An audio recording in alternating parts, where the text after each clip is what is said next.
y le agradezco que haya hecho un espacio en su agenda, en su muy apretada agenda, a Marcelo González Tachiquín, a quien conocemos pues desde hace ya muchos años y no quiere decir que esté viejo. Muy buenas tardes, Marcelo. Buenas tardes, don Javier, y gracias por la invitación. Tenía muchas ganas de que me volviera a invitar. Hacía mucho que no me dejaba pasar por estos micrófonos en su programa. Es un gustazo. Soy parte de alguna época de la colaboración en la revista Certo.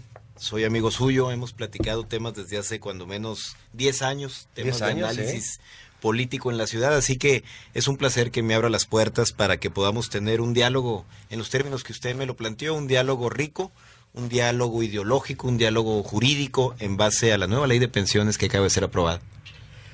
Oye, esta ley de pensiones está arrojando pues una gran cantidad de preocupaciones, de manifestaciones de simpatía, de alegría, por otro lado, y también ¿qué te diré?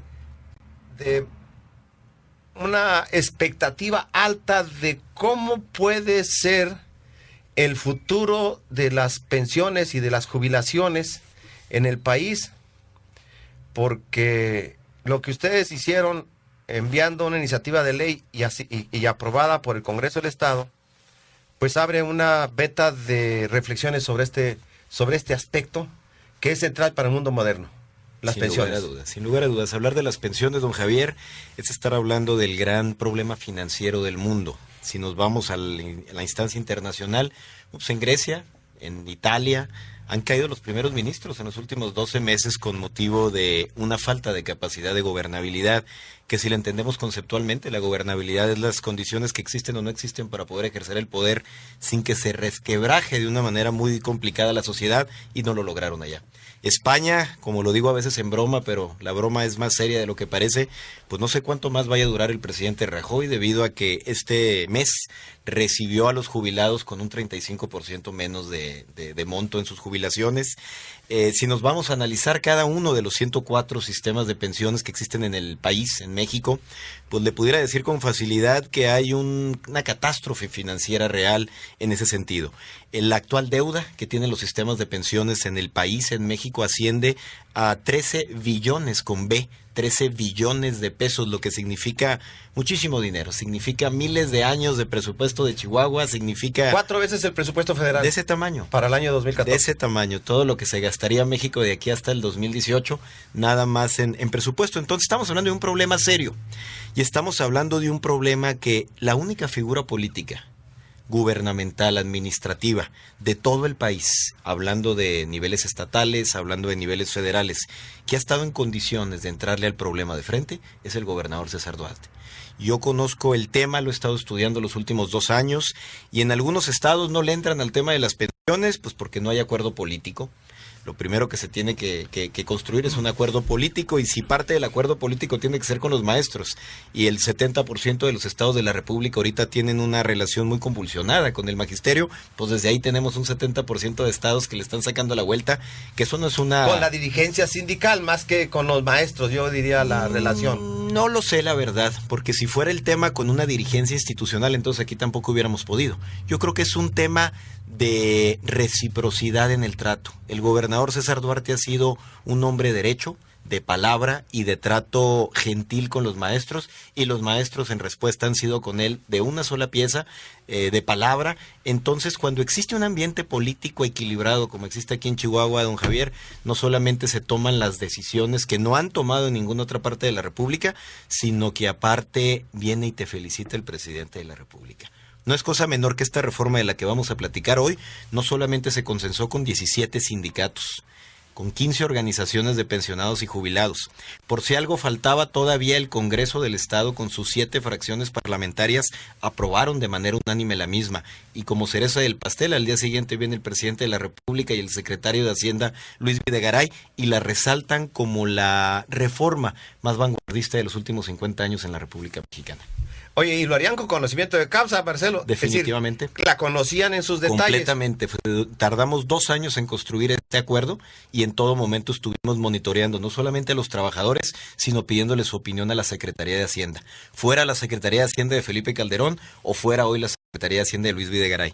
No dimos un solo paso sin guarache para que se viera lo que se vio en esta nueva ley, don Javier, unanimidad real, y a tal grado la unanimidad que salió la estrategia como se había planeado.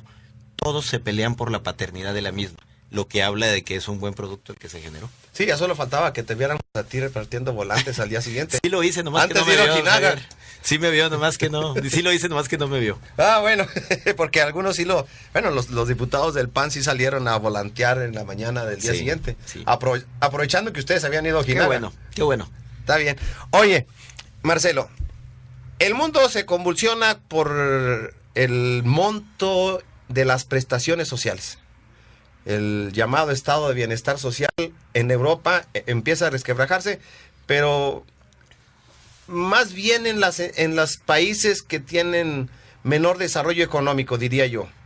No es casual que sean Grecia y España entre ellos. Yo no pienso, don Javier, y ya que nos estamos metiendo en el tema conceptual de la ciencia política, yo no siento que el estado de bienestar se está resquebrajando.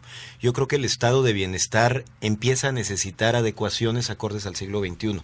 El estado de bienestar, que fue creado en 1942 a partir de la catástrofe de la Segunda Guerra Mundial y que consistió precisamente en que los estados aliados, los ganadores de la guerra, empezaran a ver el bienestar social como la capacidad para poder dar previsión en materia laboral, alimenticia, vivienda, seguridad social en todos los sentidos, educación. Empezó a construir un escenario en donde el Estado no era un barril sin fondo, que pudiera proveer todos estos servicios de manera gratuita. Se tenía que requerir de una participación ciudadana. Precisamente con este escenario de estado de bienestar en su momento se reconstruyó Alemania. Acuérdese usted cómo después de la Segunda Guerra Mundial 4 países se reparten la reconstrucción de Alemania. El único que no la quiso soltar fue la Unión Soviética hasta 1989 o 90. Pero de esta manera, estaba muy jovencito, por eso me equivoqué por un año. Pero de esta manera, de eso, ya estabas en de esta eso. manera se construye un estado de bienestar muy avanzado que hoy en día no es que se esté resquebrajando, sino que requiere que lo repensemos y que se haga una reingeniería constitucional, que se haga una reingeniería administrativa para adecuarla al siglo XXI.